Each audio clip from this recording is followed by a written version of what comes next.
This time we're going to work on the structure of words, morphology. Let me start by saying that English is special in regards to its vocabulary. By some trustworthy estimates, English is said to contain more than 450,000 words. This is double the number of words in big and important Romance languages such as French, Italian, Spanish, or any Germanic language such as German or Dutch. This is mostly a process of borrowing or English getting into contact with other languages.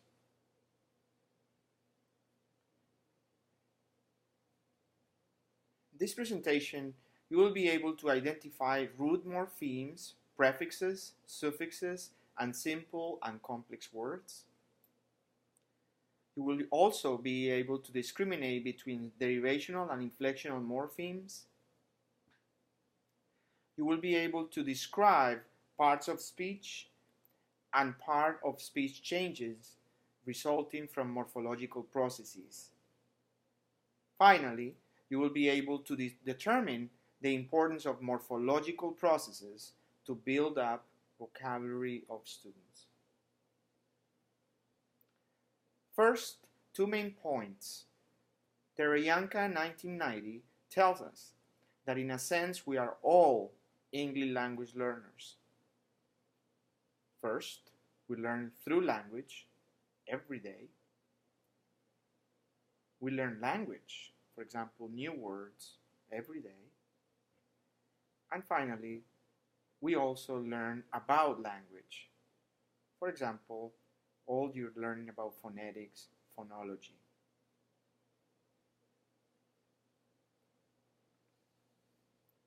There are two kinds of word classes. The first kind is open or content words. These content words are created every day. The second class is closed or function words. These are words that are preposition, determiners, conjunctions, pronouns. Nouns, verbs, not auxiliaries, adjectives and adverbs, as well as interjections, are all part of open or content words. Think about English. English creates words every day. We use new words in texting, for example, or in technology. Most of these are nouns and verbs. You might be not as familiar with interjections. Well, interjections add emotional content to any expression. Their function is to capture short bursts of emotion in a single word, phrase, or short clause that communicates the facial expression and body language that the sentence itself might not highlight. For example, emoticons in texting are formed as new words standing in for sounds.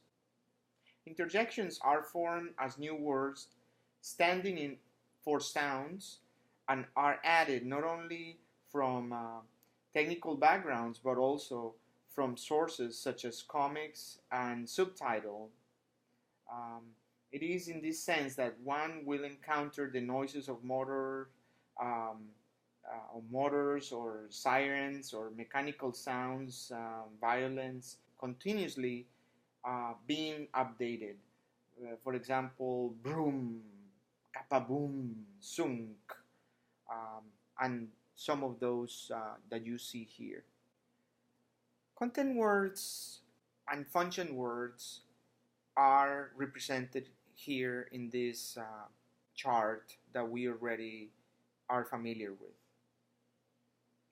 It isn't surprising that content words are usually nouns, verbs, adjectives, and sometimes adverbs. Those are the words that help us form a picture in our head. They give us the content of our story and tell our listener where to focus his or her attention. We want our listener to be able to quickly grasp the main content of our story. So we made the content words easier to hear by bringing attention to them with added stress, as you can see here in the white dots. Conversely, function words are the words we use to make our sentences grammatically correct. Pronouns, determiners, and prepositions, as well as auxiliary verbs, are examples of function words. It is our function words, if they are missing or used incorrectly, we're probably considered poor speakers of English, but our listener would probably still get the main idea of what we are saying.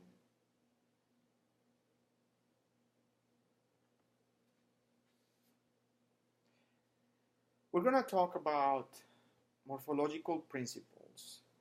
These are fundamental concepts in how words are composed out of smaller parts, and we'll be talking about the nature of these parts, and finally the nature of the rules that combine these parts into larger units. So, morphemes. Let's begin by talking about them and defining them. As you recall, in phonology, the basic distinctive units of sounds are phonemes. Well, in morphology, the basic unit is the morpheme. And the basic definition of a morpheme is that it is the smallest unit of language with meaning. For example, if we take a phoneme like E by itself, or L by itself, or P by itself, they don't really mean anything. A morpheme is a minimum unit of language with meaning.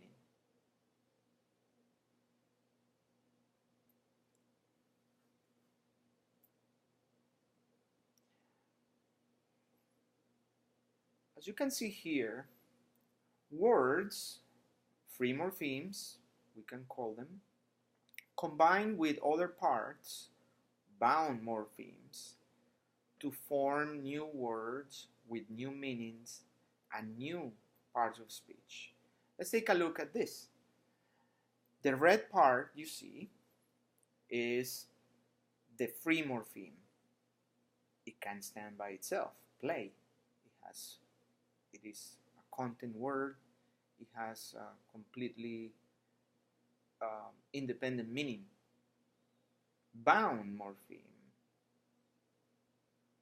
are the blue and also the green. They cannot stand by itself. This is why those morphemes are called bound morphemes, because by themselves they do not mean much. In this case, we can see that we start with a verb, that is play. We continue with an adjective, which is playful, and finally we finish with an adverb, playfully. Once again, play is the free morpheme, full is bound, and ly is also bound. Full transforms a verb into an adjective, and ly or ly transforms an adjective into an adverb. You cannot transform a verb into an adverb directly with li. So you cannot say playly. That would be ungrammatical. These are called derivational morphemes. So this is a little bit of derivational morphology, and we'll be talking a little bit more later about this. Let's take a look at another kind of morphemes, and let me give you some examples here. Many other words can be divided into smaller parts that carry grammatical information of various sorts. These parts occur consistently in other words. So for example, let's take a look at this. Game, games, play, playing, right? So they become games and playing.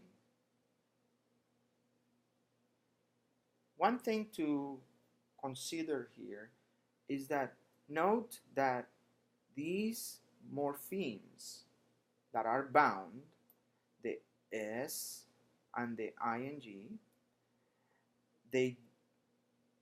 they are bound morphemes, but they do not change the part of speech of the free morpheme. So in other words, game, it's a noun, and games continues to be a noun. Play is a verb, and playing continues to be a verb. So in that case, these kind of morphemes do not change the part of speech. A noun continues being a noun, a verb continues being a verb.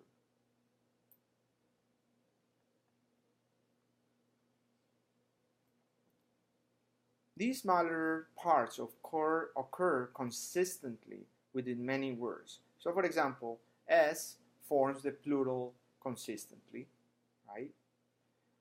Sometimes it's ES, as in boxes, but that is an allomorph, another realization of the same function. The ED transforms the regular verb into past, for example. This is inflectional morphology. Let's talk about some definitions now. Just to recap, bound morphemes are those that cannot appear on their own. Free morphemes are those that can appear on their own. And in a complex words, the root or stem is the basic of core morpheme, or the free morpheme, and the things added to them are affixes, right? The affix or the bound morphemes.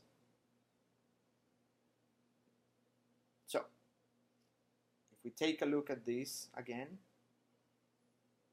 play is the free morpheme, full, bound morpheme, and li is the bound morpheme as well.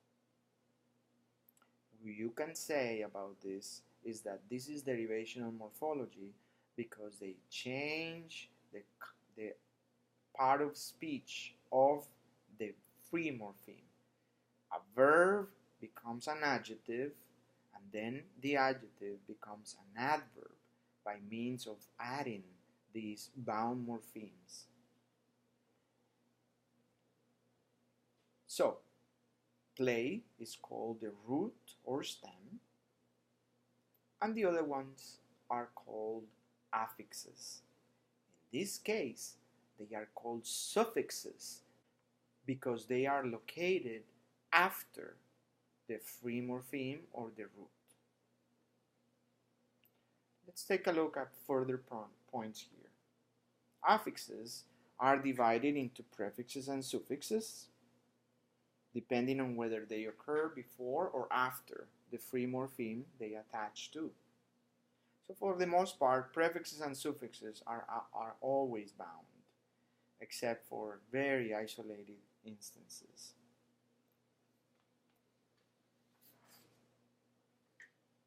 Now, compounding is another way new words get built.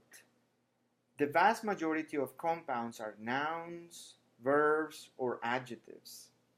Compounds are usually written as single words with hyphen or separately. The most important characteristic is that adjective-noun compounds have more prominent stress on the adjective. They are not compounds if the stress is on the noun. So, for example, a greenhouse is a house that is green, whereas a greenhouse is a glass enclosed garden. A blackboard is a board that is black. Blackboard is a learning system management as the one you use, or a chalk marker for brown. In this case, if you talk a lot about a girlfriend, it's different from girlfriend. The one on the left is a non-compound because that would be a friend that happens to be a girl. And the one on the right is a compound. This is one of a kind friend, a special friend. So, inflectional morphology serves as an essential grammatical glue holding the relationships of constructions together.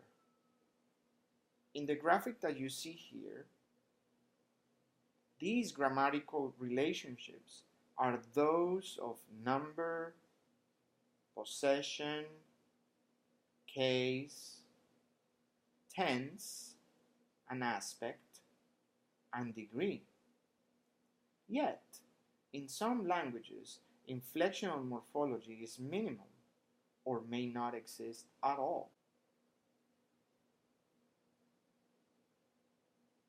I want you to take a look at these two charts. The chart on top shows the developmental order for first language acquisition. This is the typical order in which English native speakers get to use and to master these grammatical features. Contrast that with table in the middle, which is the developmental order for second language acquisition. As you can see, there are differences in when a native English speaker or an emerging bilingual learning English gets to master the different components of language. If we compare this with the inflectional affixes, you could say that inflectional morphology accounts for most of the developmental order in first and second language acquisition, as you can see here. So it turns out that mastery of English inflectional affixes contributes significantly to the developmental order for second language acquisition.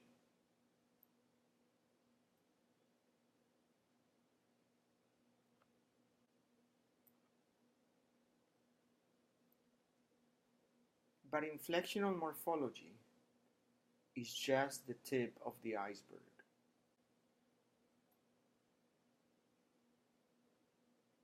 Let me explain with this metaphor of the iceberg, with something that Jim Cummins calls the dual iceberg representation. English language learners employ BICS or basic interpersonal communication skills when they are on the playground, in the lunchroom, on the school bus, at parties, playing sports, and talking on the telephone. Social interactions are usually highly contextualized and context embedded.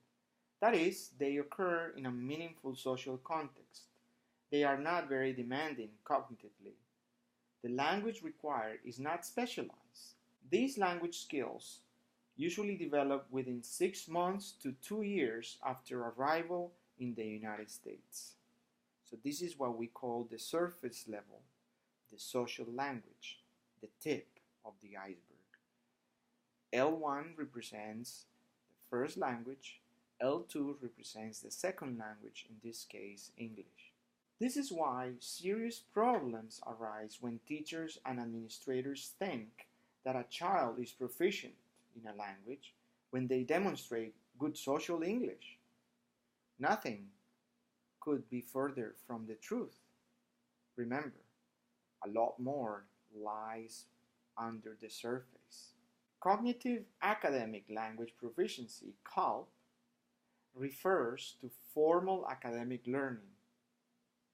This includes listening, speaking, reading, and writing about a subject area or content material. This level of language learning is essential for students to succeed in schools. Students need time to support to become proficient in academic areas. In fact, research has told us that this usually takes from 5 to 7 years. A lot of recent research has shown that if a child has no prior schooling or has no support in native language development, it might take 7 to 10 years for ELL to catch up to the peers. Academic language acquisition isn't just understanding of content area vocabulary. In fact, it includes skills such as comparing, classifying, synthesizing, evaluating, inferring, etc. Academic language tasks are context reduced. They occur in a meaningful situation as well, but such situation is meaningful only if academic supports are appropriately given.